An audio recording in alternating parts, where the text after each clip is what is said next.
परीक्षा खत्म होती है, कॉपी जमा करते ही एक एक करके सारी बातें याद आती हैं। ये तो आता था, अरे यहां तो बस एक चिन्ह गलत हो गया, प्रश्न तो सही था, मैंने जल्दी में उल्टा पढ़ लिया। और फिर सबसे ज्यादा गुस्सा आता है अपने आप पर।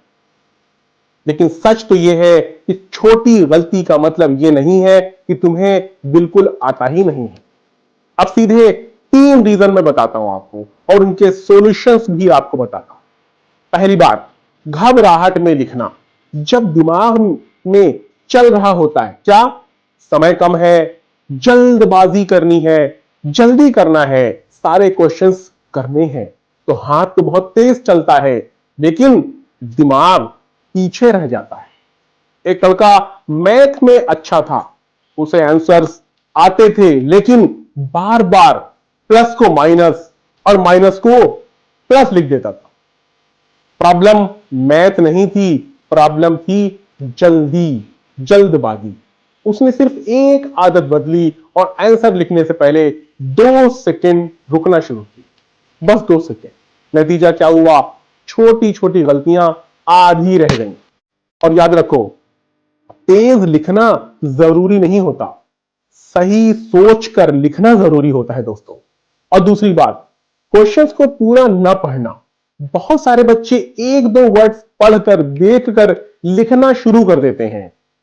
कहीं लिखा होता है बताइए, कहीं लिखा होता है समझाइए, कहीं लिखा होता है कौन सा सही है, कहीं लिखा होता है कौन सा सही नहीं है, कहीं लिखा होता है ओनली, कहीं लिखा होता है ऑल।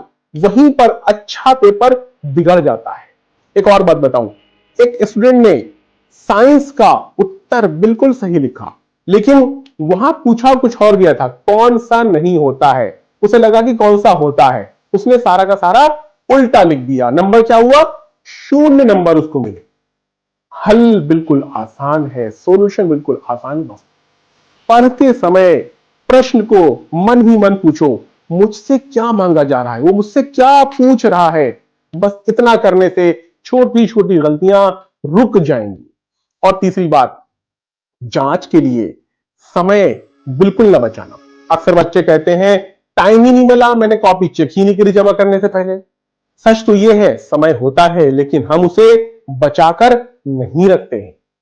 एक और बात, 2 स्टूडेंट्स ने लगभग एक जैसा पेपर लिखा लेकिन दोनों में डिफरेंस क्या था, एक ने लास्ट के 10 मिनट्स बचा के रखे कॉपी को चेक करने के लिए जमा करने से पहले, और दूसरे ने जैसे ही लिखी भरी और उठा के कॉपी जमा कर।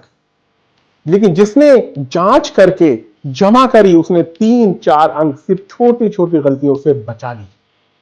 और लास्ट के 10 मिनट आपको दोस्तों लिखने के लिए नहीं होते, वो अंक बचाने के लिए होते हैं, रीचेक करने के लिए होते हैं। अब एक बहुत काम की आदत बता रहा हूं, हर आंसर को लिखने के बाद ये जरूर देखो कि चिन्ह सही लगाए या नहीं लगाए, यूनिट सही लिखी है या नहीं लिखी है, क्वेश्चन नंबर सही लिखा है या नहीं लिखा है। इतना देखने से कई गलतियां वहीं के वहीं रुक जाती हैं। अब और आखिरी बात जो दिल में बिठा लो, छोटी छोटी गलतियों का हल ज्यादा पढ़ना नहीं होता दोस्तों, उसका सॉल्यूशन होता है थोड़ा धीमे, थोड़ा ध्यान से लिखना। परीक्षा सिर्फ ज्ञान की ही नहीं होती दोस्तों, परीक्षा धैर्य की भी होती है, परीक्षा ध्यान की भी होती है। जो रुक रुक कर लिखता है वही सही लिखता है दोस्तों।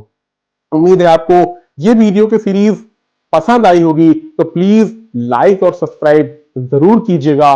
मिलते हैं न्यू वीडियो में, न्यू सीरीज में। Thank you so much.